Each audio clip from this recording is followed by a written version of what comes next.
Hello friends, मैं astrologer Meenakshi अपने channel पर आप लोगों का स्वागत करती हूँ, अभिनंदन करती हूँ। आई होप आप लोग स्वस्थ होंगे, व्यस्त होंगे और मस्त होंगे और मेरे इस चैनल को देख रहे होंगे। और अगर देख रहे हैं और आप मेरे इस चैनल पर नए हैं, आज आपने फर्स्ट टाइम मेरे इस चैनल को देखा है, तो प्लीज़ इसको लाइक शेयर और सब्सक्राइब ज़रूर करिए। ये बहुत इंपॉर्टेंट है आपके लिए भी और मेरे लिए भी। अगर आप शेयर करेंगे तो किसी और का भी भला हो जाएगा, तो प्लीज़ इसको शेयर ज़रूर करिए। आज मैं आपको मेन डोर से रिलेटेड कुछ बातें बताने के लिए आई हूँ। मेन डोर बहुत ही इम्पॉर्टेंट होता है। वास्तु शास्त्र में मेन डोर को बहुत ज़्यादा इम्पोर्टेंस दी जाती है। हमारा मेन डोर हमारे घर का सेंटर ऑफ अट्रैक्शन होता है और बहुत मैटर करता है। वहीं से हम आते हैं, वहीं से हम जाते हैं। हमारी पॉजिटिव वाइब्रेशंस, नेगेटिव वाइब्रेशंस जो भी हमारे घर पर आता है, जो भी होता है पॉजिटिव नेगेटिव, वो सब कहीं ना कहीं हमारा मेन डोर उसमें इन्वॉल्व होता है। बिना मेन डोर के तो कुछ भी हो नहीं सकता है। जो भी आता है मेन डोर से आता है, जो भी जाता है मेन डोर से जाता है। हम भी जाते हैं तो मेन डोर से ही जाते हैं। हम अपने घर में मेन डोर के बिना तो कुछ भी मेन है ही नहीं। तो मेन डोर बहुत ही इम्पॉर्टेंट है। तो मेन डोर में आप बहुत सारी मिस्टेक्स हम कई बार कर देते हैं जो हमें पता ही नहीं होती है कि हम ऐसा कर रहे हैं। हमें लगता है कि हम करेक्ट हैं, हम सही कर रहे हैं। हम जूते चप्पल लेकर के आते हैं और हम सोचते हैं कि हमें ये घर के अंदर लेके नहीं जाने हैं, और हम अपनी मेन डोर के बाहर ही शू रैक रख देते हैं और उसी में शूज़ रख देते हैं, उसी में स्लीपर्स रख देते हैं, उसी में सब कुछ रख देते हैं। लेकिन ये एक बहुत ही बड़ा दोष है, वास्तु दोष है। तो प्लीज़ इसको आप मत करिए। अपने घर के मेन डोर के बाहर शू रैक को कभी भी मत रखिए। ये बिल्कुल ही निगेटिव है। अगर आपको शू रैक रखनी है तो अपने घर के अंदर जाकर कहीं रखिए, किसी और जगह पर रखिए। अगर आपका मेन डोर एक अच्छे दिशा में है, नॉर्थ में है, कहीं अच्छी जगह पर पोजीशन पर है, तो आप उसको ख़राब कर रहे हैं क्योंकि आपने वहाँ पर रैक रखा हुआ है और जूते रखे हुए हैं।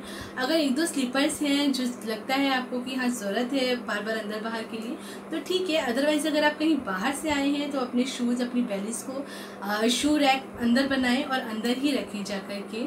ये ही बेटर है। इससे आपका वास्तु दोष खत्म होगा। और मेन डोर पर मत रखिए। एक दो चप्पल रखी हैं तो ठीक है, उससे कुछ इतना प्रॉब्लम नहीं होता है। लेकिन पूरा का पूरा शू रैक बना करके वहाँ पे अपने स्लीपर्स और शूज़ को मत कलेक्ट करिए, स्टोर करिए। वो एक बहुत ही गलत है।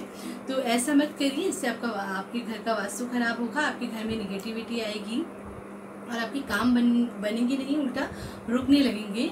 तो इसको मत करिए। और एक और गलती है जो हम अक्सर ही करते हैं, जब हम मेन डोर ओपन करते हैं तो हमारे घर के सामने शीशा लगा होता है कई बार। ये भी आपको नहीं करना है। जब भी हम मेन डोर ओपन करते हैं तो सामने शीशा कभी भी नहीं होना चाहिए। तो अपने मेन डोर के अपोजिट में शीशे को कभी भी मत लगाइए, वरना आपके घर में जो गुड लक आने वाला होता है वो बाहर चला जाता है और गुड लक आपके घर में आता ही नहीं है। आपके घर पर लक काम ही नहीं करता है। तो प्लीज़ इसको बिल्कुल भी मत करिए। अगर आपने अपने घर में शीशा इस तरह से लगा रखा है तो उसे आज ही हटा दीजिए, क्योंकि ये आपके घर में आपके लक को ख़राब करेगा, आपके घर से लक को लौटा देगा, गुड लक आपसे दूर हो जाएगा। तो इसको अवॉइड करिए और कोशिश करिए कि आज ही इसको हटा दीजिए।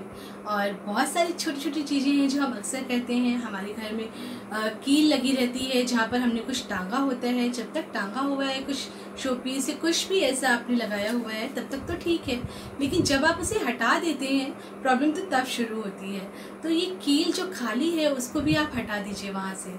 खाली कील कभी भी घर पर इस तरह से नहीं रखनी चाहिए, अदरवाइज़ इससे भी आपको प्रॉब्लम्स हो सकते हैं। तो प्लीज़ कोशिश करिए कि इसको आप अपने घर पर मत रखिए। और पिक्चर्स, हम अपने घर पर फैमिली पिक्चर्स लगा देते हैं गैलरी में, मेन डोर पर। ये सब मेन डोर फेसिंग पर लगा देते हैं। फ़ोटो भगवान की लगा देते हैं। ये सारी चीज़ें हमें मेन डोर पे नहीं लगानी है। मेन डोर पे मंदिर बना देते हैं, तो ये सब कुछ मत करिए। कोई फ़ोटो भगवान की वहाँ पे मत लगाइए, उसको आप मंदिर में ही रखिए। और कोशिश करिए कि मेन डोर पर मत करिए। मेन डोर पे ये सब करना शुभ नहीं होता है और ऐसा मत करिए। ऐसा करने से आपको कोई भी फ़ायदा नहीं होगा, उल्टा लॉसेस ही होंगे। तो ये सब अवॉइड करिए। और अगर आपके घर में इन सब में से कोई भी चीज़ है जो आपने गलत तरीके से कर रखी है, तो उसको आज ही करेक्ट कर लीजिए। और उसके बाद जो चेंजेस आए उसके बारे में मुझे बताइए कि क्या चेंजेस आए हैं, क्योंकि ये सब चेंज करने के बाद आपको खुद फील होगा कि आप बहुत पॉजिटिव फील कर रहे हैं और जो थोड़े थोड़े काम आपके अटक रहे थे वो होने लगे हैं। तो प्लीज़ मुझे कमेंट बॉक्स में लिख करके ज़रूर बताइएगा। फिर एक नए टॉपिक के साथ फिर से आपको मिलूँगी मैं नए वीडियो में। तब तक के लिए नमस्कार दोस्तों।